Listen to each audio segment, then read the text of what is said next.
Hello, everyone. Welcome to 2D Board Gamers. My name is Dave. And I'm Dirk. And today we're going to do a hero review for Cable. Yes. So he was in the Next Evolution box along with Domino. And He brought one of my favorite new elements to the game. okay, we'll find out what that is if people who don't already know. Let's start with the alter ego side. So we got Nathan Summers. He has got 6 hit points, 12 hit points. Let's try that again. Hands eye 6, a recovery of 4. He's a mutant and a soldier. You may include player side schemes from any aspect in your deck. Wait, what was that? You may include what? I don't know. You can throw in side schemes, apparently. I don't know why you'd want that, but whatever. Soldier X, set up. Search your deck and discard pile for a player side scheme and put it into play. Shuffle. So he is an X-Force soldier. He's got a hand size of 5, 12 hit points. He's got 2 thwart, 2 attack, and 2 defense. And as a response, after Cable clear or defeats a side scheme, you can ready him, limit once per play or once per phase. So that does say phase and not round. Right. So you could technically do it on the villain phase. All right. Now he did not come with a signature ally. But so his first card is Body Slide. It's a 0-cost event. Change forms. Each other player may change to the form you are in. Yeah, so that's pretty nice. Definitely multiplayer. Yeah, and multiplayer, that one is really good if you could time things right. All right, so next we've got the Mind Scan here, which is a 2-cost event. It is a Psionic Preparation Thwart card. As a hero action, you can remove 3 threat from a scheme, and you can remove 1 additional threat for each scheme from that scheme for each scheme that is in the victory display. And so we'll get to how that works here in just a minute. 3 copies. Yeah, there's 3 copies down. Okay. Then there's Precognition. It's a 0-cost event. Psionic Superpower. Look at the top X cards of the encounter deck, where X is the number of side schemes in the victory display. You can see a theme here. Yep. You may discard 1 of those cards. Put the rest back in any order. All right, so next here we've got the Telekinetic Blast. It is a 2 copies. The 2 copies of it, 3-cost event. It is an attack psionic superpower. So notice there's another, not just the side schemes, but there's something else that's kind of creeping up here as a little bit of a theme. But as a hero action, you can deal 6 damage to the enemy and 1 additional damage to that enemy for each side scheme in the victory display. All right. So what it's everything been alluding to is there's a new card type called player side schemes. This is the one that comes with Cable. So all of the player side schemes that we've seen, with the exception of 1, which we'll talk about later, has a victory number. So this is victory 0. In fact, I actually think they all have victory 0. They might all have victory 0, yeah. Characters other than Cable cannot remove threat from Technovirus Purge. While Technovirus Purge is in the victory display, Nathan Summers and Cable gain the psionic trait. And Cable gets +1 thwart, +1 attack, and +1 defense. Now, this is important to note that he gains psionic and alter ego as well. So he has it in both sides. Yep. And you notice also, though, the cost of this one is 0. So and it's got 5 threat. Yeah, 5 threat. So all right. And that is the one. That's the one that generally, whenever you're looking at his setup ability here, that very first one you pull out is usually going to be that one. Yeah, and that's the one I usually grab too, because then that makes him, once you defeat it, he becomes a 3/3/3. Yep. I mean, not always, and if you've got something special, you can always pull a different one, but that's usually what you're going for. Okay. Right here we have his support card. It's 2-cost support. The location, it is Greymalkin, and as a response, after a side scheme is defeated, ready Greymalkin. As a resource action, you can exhaust it to generate an energy resource. But it doesn't limit you how many times a turn you do it. So you could technically use this multiple times in a turn if you can defeat multiple side schemes. Don't you have to exhaust? You have to exhaust it. Well, you are correct. If you can unexhaust it, you can use it multiple times. Yeah. That is correct. Yes, you do have to figure out a way to do that. All right. So we have the Professor. This is his computer from the future. It's a 1-cost support persona tech alter ego action. Exhaust Professor. Choose to either draw one card or search your deck and discard pile for a player's side scheme and add it to your hand. Every time I see that card, I start singing the Gilligan's Island theme song. Professor and Marianne. Okay, Hero Cable's Isle. All right, so now we have a 1-cost upgrade. It is a Skanisun. It is a title, Skanisan, I guess, and it's a hero response as thwart action. After you defend against an enemy attack, you can exhaust a Skanisan and spend an energy resource. Hey, guess what? Grimalkin does that, and remove threat from a scheme equal to your hero's threat. Thwart. That's what I meant. All right. Now this is an awesome card here. Forced Amnesia. What'd you say? It's a hero response, a psionic superpower.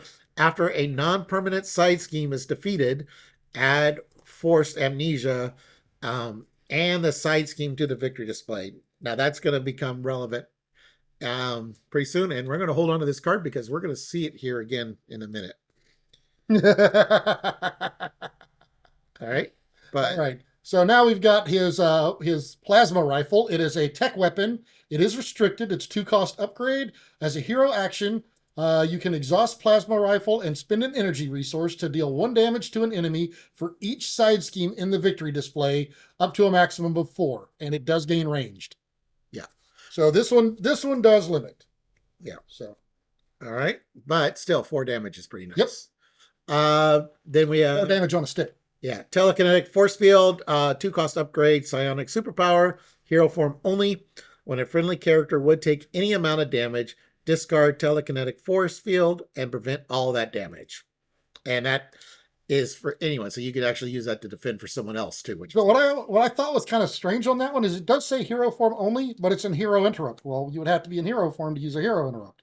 Yeah, but when you go to alter ego, you have to discard it because it's an upgrade. Oh yeah, you're right. All right, so we've got Temporal Leap. It's 2-cost upgrade. It's tactic. As a hero interrupt, so when the main scheme would be completed, remove this card from the game and put a side scheme from the victory display into play. Remove 4 threat from the main scheme. Move 4 threat from the main scheme to the side scheme. So it's kind of reminds me a little bit of the Van, but as far as it basically gives you 4 more on the main scheme, but you are bringing one of your side scheme back, which does weaken Cable a little bit. Yeah, depending on how many are in there. Yeah. Okay, so in this wave, the Nemesis sets were really thematic and really damaging, I think, in a lot of the heroes. Not all of them, but a lot of them. So since this is super relevant to Cable, normally we don't go over the Nemesis stuff, but we're going to in this case, starting with the obligation, because these are really personal hits on him. Oh yeah. Technovirus Resurgence. Give the Nathan Summers player search your deck, discard pile, hand, and victory display for Technovirus Purge and put it into play. Attach this card to Technovirus Purge. If you cannot, discard, and deal yourself a face down encounter card. So so now you lose your 1/1/1 advantage, and you're the only one who can deal with it. And it's got an acceleration token that only Cable can deal with. Yep. And notice it doesn't say, Cable, the Cable player. It is only Cable that can do it. So he can't even have his allies do it. Right. So that is important to note there. All right. Then next we've got Strife. So Strife, he's also been a villain, but he is a minion here, the signature minion. His Mutant Liberation Front, Psionic. He's a 2/2 with 5 health. He's villainous and has a force interrupt when a player plays a psionic event. Cancel the effects of the event and deal 1 damage to Strife. Right. So Cable has a lot of psionic events. Those are important to him. That's the other keyword that I was saying was kind of making a little bit of a show here is psionic. So this one actually punishes you for psionic. And we got Nathan, we got to go back to the future. The Cable player cannot remove threat from schemes other than Back to the Future. Other players cannot remove threat from Back to the Future. The Cable player cannot damage enemies not engaged with them. Other players cannot damage minions engaged with the Cable player.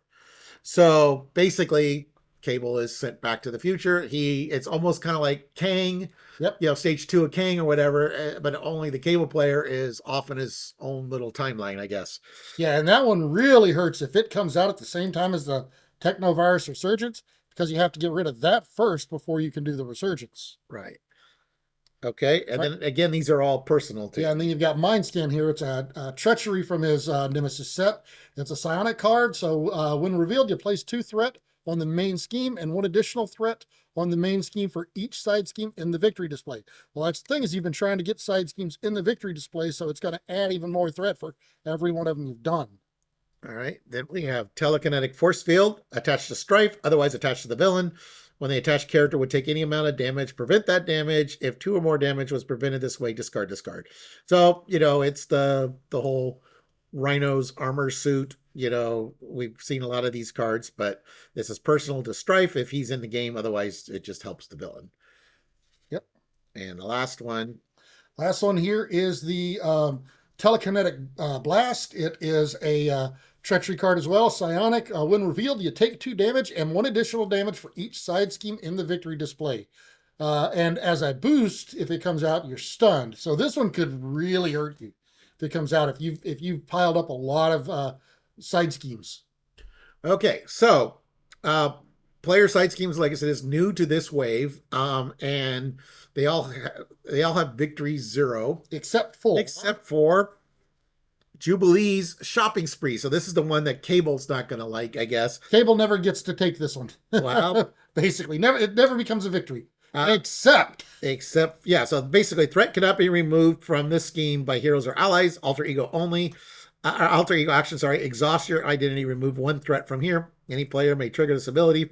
The player who defeated this scheme searches their deck and discard pile for an item card and put it into play. Now, I don't know if Cable has any items, but obviously this is Cable's weapons and items. So yeah. Obviously, this came from Jubilee, so she's the one who wants the items. And there's other characters that have items, but yeah. But Forced Amnesia, which you can really annoy the Jubilee player. Well, maybe. After she's got her sunglasses and her coat, then this card is just you can grab that one and pull it out of there. A dead card. I mean, it does provide a wild resource, but that's all it does. But this will allow you to grab the Shopping Spree, put it in the victory display, and counts as 1 in the victory display for all the Cable cards. All right, so we got 2 kind of concepts. So we'll let Dirk go first. So there's 2 things. So we got the player side schemes and then Psionic, and then there's a few other cards. And one of the cool things about Cable is part of his build, which is it listed on here? You get it from any aspect. Yeah. So it is part of his build here. It's a little hard to read, probably. Is it? You got the other one here? Yeah. Okay. Yeah, so he can include side schemes from any aspect in his deck. So you can include multiples. So, and since he is trying to build them up, what I've kind of done is each aspect has 2 or 3 of them, but I've just kind of grabbed what I thought was my favorite one that I tend to use for each of the aspects. And often I will actually use these because other players can use these as well. You just don't get the bonuses, but their cards will come out, they'll thin your deck. There's one of them I use quite a bit because it's a basic one. And I really love it in multiplayer, especially. But I mean, there are some in every aspect. A couple of the aspects I'll use multiples of them in. If I'm playing Cable, of course, I'm going to use as many as I can. Yes. Pool does have one. I did not actually grab the Pool one. But what I grabbed here is, so in the aggression one, kind of my favorite one that they've got here is this keep up the pressure. And what it allows you to do is whenever you defeat this one, each player can search your deck for an attack event and add it to their hand. So until the end of the phase, each attack event deals 1 additional damage. So that means that, especially if the first player clears this, everybody can go get an attack event and they can deal extra damage with it. So this is really nice. Great on theme for aggression. Beautiful one. As far as for protection, my favorite of the protection ones is the Render Medical Aid here. This one is one that I like to get it out now. One of the conditions, if you've never played with the player side schemes, is, you can have one out for every two players. Yeah, so one out for every two if you're players. playing solo or two players, you can only have one out. active. And if you're playing 3 or 4 players, you can have 2. Yeah. So which does include Jubilees if she's in the game. Yep. But this render medical aid, I do kind of like to leave this one out and time this one to where whenever it would be most beneficial. But when it's defeated, each player gets to heal a total of 5 damage from among any combination of characters that they control. So they could put it all on one. They could split up and do one apiece to keep a bunch of allies alive. However they decide they want to do it. Now we're getting the ones that I play. Now those I don't tend to play as much outside of playing Cable. I mean, I will play them depending on the deck, but not as much. This Lay the Trap one, though, I've put this one in quite a few Justice decks here. It's a 1 cost, so I mean, and I guess that's what I noticed is a lot of the ones that I like to play a little bit more actually do have a single cost on it. But this one, I guess that's the thing I forgot. The Keep Up the Pressure, it's 2 per player. Render Medical Aid is 3 per player. Lay the Trap is 3 per player, cost 1. When this one's defeated, though, then whoever defeats this scheme deals 5 damage per player to the villain. So if you time this one right, you flip the villain and then hit him, you can do 5 damage to him immediately. Unfortunately, there is no piercing, so if he comes out with toughness, you got to get rid of that first. But great one. Now, this one's the newest one that I think I remember seeing. And it's if I'm playing with an X-Men theme at the table, or at least the majority of the table in a multiplayer game is playing X-Men, I like this one. If not, there's one called Call for Support Call for Backup that I will tend to play for non-X-Men games. But this one is if you can only play this one if you have the X-Men, so you do have to have an X-Men in the game to play this one that's playing leadership or has access to leadership cards. And then each player chooses one set-aside new ally and adds it to their hand. Now, new, if you notice, it's bold, so it's actually a keyword. It's not saying just, whatever the newest allies are. You have this combination of allies here, Anole, Surge, Bling, and Indira. And kind of what their theme is here is if you have the X-Men or mutant trait, then they get some sort of bonus, and they do not count against your ally limit. But they all cost 2. They all have a stat line of 2, 2, 2. So they all very similar stat line. But again, if you're an X-Men or a mutant, whenever you gain them, and every player will get one, but if you are an X-Men or mutant, then they get a special bonus. Each of them is different, and none of them will count against your ally limit in that condition. And of course, then we get to what's probably my favorite of the side schemes, and it happens to be basic, so anybody can play it, and I use this one a lot. And like I said, we play a lot of multiplayer, so it works out really well. But this one could still work in a single player, and I've put it in single player decks before. But when defeated, each player who does not control a specialization upgrade gets to choose one of the set-aside specialization upgrades, and they put it into play under their control. Now, these are the specializations. You have them. You have combat defense. The front line is a leadership, and surveillance is justice. But each of them, they give your hero a slight bonus. Like here, you got +1 attack, +1 defense, +4 hit points. And then they all have a hero response that after you do a certain action, generally tied to what the card bonus is, you get to draw a card, limit once per turn, because you have to exhaust them. So I guess if you can unexhaust it, you could do it again. But so that is. But Dirk was lying. His ultimate favorite. So this is one I did forget about this one whenever I pulled it out. I've actually used this one in not play whenever I wasn't playing Cable, but I do actually use this one in Cable too, just because it's an extra one, and I can tend to get rid of them pretty quickly. But it's Live Dangerously, so each identity gets +2 hand size, but it comes with each one of the bad tokens or bad symbols, Bad icons. Yeah. bad icons. So yeah, it gives you a benefit while it's out, but you don't want this one to stick around too long generally. All right. And then, so Cable gains Psionic at Yes. when he gets rid of the technovirus When he purges it. Yeah, when he purges it. And so that means then he's eligible. He's got a bunch of Psionic cards in his deck, but then there's a bunch of play only if you're Psionic. Yep. And so we got some of them here. We got this So for aggression, we got Cybo attack, costs 2. It's attack psionic, play only if you have the psionic trait. Hero action, deal 4 damage to an enemy. This attack gains range. Yeah, and what I like, I didn't pull it out, but since he's psionic and these all have psionic on him, team building would work. yeah, but what I also like about whenever you're using these psionic cards, especially that you added, because all of these side schemes, if a cable deck, you're thinning your deck because you play these side schemes, they leave your deck. So if you had 10 side schemes in there and you built a 40 card deck, you're down to a 30 card deck. You're going to see these things often. Right. All right. Then we have Psionic Assault. Psychic Assault, sorry.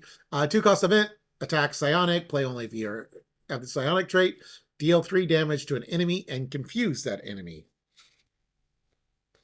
Then we have Psychic Manipulation. This is a 3-cost event, a psionic thwart, play only if your identity has a psionic trait. When the villain schemes, this activation removes threat instead of placing. Yeah, I really like this one. And this is really good when you go to alter ego. You know. Yeah. Yeah, because it's not a hero interrupt or an alter ego. You can play it on either side. Right. Then we have Psychic Kicker, a 0-cost event. Psionic, play only if your identity has a psionic trait. Ready an ally. That ally gets +2 thwart and +2 attack for its next basic thwart or attack action this phase. We'll skip that one for now. So then we have Psychic Misdirection, 2-cost event. Defense, psionic, play only if your identity has a psionic trait. Hero interrupt defense. When an enemy attacks you, choose a different enemy. Damage from that attack is dealt to that chosen enemy instead of you. So I love it whenever you have the villain kill one of the minions before he gets a chance to swing at you. Right. Then we have Psi-Flail Strike, 2-cost event, attack psionic, play only if your identity has a psionic trait. Hero response, attack. After you defend against an enemy attack, deal 3 damage to that enemy and stun it. So you do have to take the damage first, or you have to defend first before you can deal the damage. Yeah, because it doesn't have the defense keyword, it's the attack keyword on that. All right, then we have Power of the Mind, which is a resource card to help pay for these psionic cards. Double the number of resources this card generates while paying for. Yeah, now that was the one thing I did notice is this one is mental on its own instead of a wild. Yeah. Like a lot of the doublers. All right, then we have the Scimitar. It's a 2-cost upgrade. Psionic weapon restricted. Hero response attack. After you play another psionic card, exhaust Scimitar, deal 2 damage to an enemy. Oh, you know what? That's something I can't remember. We have Telekinesis. 1-cost upgrade, psionic superpower. Play only if your identity has a psionic trait, max 1 per player. Hero action, attack. Exhaust telekinesis and spend 2 mental resources. So Power of the Mind would work for that. Yep. Deal 3 damage to an enemy. So I noticed that Scimitar is restricted. So his gun is also restricted, his rifle. So you do have to kind of watch there if you're going that route. Well, you can have 2 restricted. I know, items. Yeah, but you just gotta watch if you add anything else. If you're adding restricted. All right, then we have Telepathy, 1-cost upgrade, psionic superpower. Play only if your identity has a psionic trait, max 1 per player. Hero action, thwart, exhaust telepathy, and spend 2 mental resources to remove 2 threat from a scheme. So it's the thwart remover. Then he's also X-Force and he's Soldier. X-Force has got one of my favorite cards coming up. So it's this one, Mission Leader. That's not the one I'm talking about. I like that one, but that's not the one. 2-cost upgrade. Reduce the cost to play Mission Leader by 1 if your identity has a soldier trait. So it only costs cable 1. After a side scheme is defeated, exhaust Mission Leader. Each player draws a card. So it's the Maria. It's the Maria. Yeah, and the great thing is Cable is soldier on both his hero side and his alter ego. So you can play that either side. All right, and then Dirk would run away if I don't play this card next. So yes, this is my favorite X-Force card. It is the iPack. It's an X-Force vehicle. You do have to have the X-Force trait or be able to gain it, and we do have cards out now that can do that for you. But as a hero action, you can exhaust the iPack, deal 1 face-down encounter card to a player, and that player gets to draw 2 cards. So you can give that to anybody. They do not have to be X-Force. It's just the player who uses it. Now, it's a hero action, so you do have to be up in hero form to use it. But I absolutely love this card, and I have played decks and cheated this card out. So Yeah, there's there's what is it? Build support is a way to there's a cheat player that. side build support or like Children of the Atom that came in Yeah. Magneto. All right, and then Moira McTaggart, she's a 2-cost support. Play only if your identity has the mutant trait. After a mutant alter ego changes into hero form, exhaust Moira McTaggart. That hero's controller draws 1 card. All right. Then we've got Weapon X. Now, Weapon X is one we don't really use a lot, but Cable is the exception. This is one that we definitely see some use with it with him. But you can only play it if you're a mutant. It's a 1-cost support. It's a location. And as an alter ego action, you can exhaust Weapon X and take 1 damage. And you discard cards from the top of your deck until you discard an identity specific card and add that card to your hand. With this one, what I liked about this one, what was it? Hold on. Yeah. What was I going to say about this? You know what? I forgot. Cut that out. He's not going to. No. All right. And this is a card I think That's Dirk the one I was thinking referring about. to, That's the one I because was thinking. Weapon X we have used for Yeah, it's the X bunker is the one I Wolverine was would thinking like of. that one too. The X bunker is a 2-cost support, location X force, action exhaust X bunker, and choose a player whose identity has a mutant trait. That player searches the top X cards of their deck for any card where X is a number of side schemes in the victory display, and add that card to their hand. So, yep, you got 10, this is the card I was talking about. 10 player side schemes. You get to look at the top 10 cards. So. Yeah, no, what I liked about it is it's any mutant. So, I mean, yeah, it doesn't have to be you. So that was what I liked about it. All right. So, we had any more cards? So no, I think that's everything I had here. So I thought you. No, I pulled out a bunch of side scheme stuff. So you didn't player side scheme. I didn't pull out anything else because I thought we were just doing side schemes in the Psionic Cards. You put them right here. Oh, those 2. Oh yeah, forgot I did grab 2 more. 10 more in 2 minutes. He's got a brain of a goldfish, I think. So this is Def Focus, a 1-cost upgrade, max 1 per player. Exhaust Def Focus, reduce the resource cost of the next superpower card you play this turn by 1. And so he's got about a third of his kit is superpowers, and that all have a cost to him. So that can help out there. And then I don't think do any of the Psionic Cards have superpower on them? No. So yeah, so it's about a third of his kit. So it definitely gets some play out of that. Yeah, there's only a couple aspect cards. I think there's a couple of protection cards that do, but. Yep. And then the last one we grabbed is the X Gene. So this one's good for anybody typically with in the X Force or the X-Men. But basically, if you character, you can only play it if you're in mutant.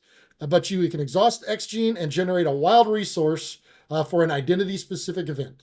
Most of the time, your identity-specific events are going to be hero actions, so you play it in mutant, use it in hero, but there are a couple of them out there that are alter ego. Yep. So. All right. So, yeah, we both like Cable. Yeah, I've had a lot of fun playing Cable. In fact, we try to play at least 1 game of each aspect with each character before we move on to the next ones, and we've been trying to make sure that we do all of them. I kind of stuck with Cable a little extra and did a few extra games with them before we moved on. Yeah, Dirk has embraced the player sites. I love the sites. I am. I mean, I throw a couple in every once in a while, but I don't know. It's just they didn't draw. It didn't draw me in as much as it did Dirk. Yeah, I mean, I like them, but I've taken to them enough that I tend to have at least 1 player side scheme in every deck. I mean, not every deck, but just about every deck, I'm going to put at least 1 player side scheme in. And depending, sometimes, I mean, I might put 2 or 3 in there. So, yeah. But I mean, I like the fact that I like the abilities they do. I mean, yes, it's a 1-shot, but then it also thins your deck whenever it goes away. So, I mean, you know, you do that, you get something good out of it, and it's out of your way, and you can get to your other cards a little bit faster. So yeah. So I do like Call for Backup, which is a good one, and build support. The nice thing of build support, is like Dirk mentioned before, it's a way to cheat a card in. A really good candidate for that is the Quinn Carrier. Yeah, that's a good one. We've done that. But because generating a wild for anyone is really good. And plus an extra side benefit of using the side schemes is they don't hurt you while they're out. So, if if you know But you've only got one they out, are subject to master plan. that was actually what I was going to say. If you've got one out there, they can actually prevent master plan from milling a deck. Yeah, that's So, true. and we've done that before. We've left one out there. It's like, nah, we haven't seen master plan in this run through, so we're gonna leave it out there. And yep, it's caught it for us. Yeah, especially if the villain side schemes are really annoying, Oh yeah. So, and you want to make sure you don't. or they don't have many of them. Right, you want to make sure you don't mill the deck so that one way or another can't be played for a while. I didn't say anything about that. You were See, thinking, I do love one way or another is another great card for Cable that I do love doing that because if you can't get one of his side schemes out, because he has that ability that if he clears a side scheme, then he gets to ready. So if you can't get a player side scheme out, or you know what, you don't have one in that turn, or you know whatever, then you can always play one way or another to bring a card out. In fact, I think I think Cable might be where I first truly embraced that card, yeah, and I've been using it ever since. In fact, we've got one player in our group who kind of anytime he knows I'm playing Justice, he's like, please tell me he's not playing that card. I'm like, you know I'm playing that card. but one thing that you can do with one way or another, what you don't normally would do, is if you have this card in your hand, you could one way or Yep. another get a really annoying side scheme, and if you play Cable Justice, obviously, because for one way or another, and then you clear that annoying scheme, hopefully the same turn, and then you force amnesia and you remove that card from the game. Either that, or you have if you're playing, as long as Cable's in the game, if there's a Justice player in there, that's a consideration. Yeah, Because you can do that as well. You know? right. But it's much better if it's Cable himself. Yes, I it think. is But because he can control it a little better. yeah, but yeah, so it's like, oh, we really don't want to see that side scheme again. Oh, well, I'll just get rid of it. Now early in the Unfortunately, game. it doesn't get rid of cards like Dark Phoenix because they do have to be non-permanent. Yeah, yeah, yeah. So you can't get rid of the I can't remember what hers is. yeah, but there's also especially like Green Goblin where they have some of those that have the double acceleration tokens. Yeah. Things like that. You can just go, yeah, this Or if you have no way of dealing with a what's the bang? crisis. Crisis. Yeah, if you have no way of dealing with crisis, because generally, I mean, I usually only run one crisis specific card. Crisis averted. Yeah, so and if I only have one of those, I can use that just to get the card out of the way, so I don't have to deal with it. Yeah. But yeah, so anyways, so that is Cable. And he was one of the two heroes that came in the Next Evolution campaign box. So we've got all of Age of Apocalypse reviewed except for Magneto. We haven't had a chance to play all the aspects yet, so the Magneto review will be coming. But we're moving on to the Next Evolution wave anyways. So yeah, and so that's one thing that it's like now with the new announcements and stuff with with Shield coming out, I'm wondering if they're going to continue to do the player side schemes or if that was X-Force, X-Men specific thing. I'm hoping they continue in because we'll see. I really love that aspect of the game, and I love seeing the different ones and how you can play with them. Yeah, it went. It lived beyond the Next Evolution wave, so it continued in Age of Apocalypse, and actually Dirk showed a couple of the ones. Yeah, like that new Recruits is a brand new one. Yeah, I really liked it. Came with Magneto, so yeah. All right. Well, anyways, we're gonna sign off. Thank you for watching, everyone. Please like and subscribe.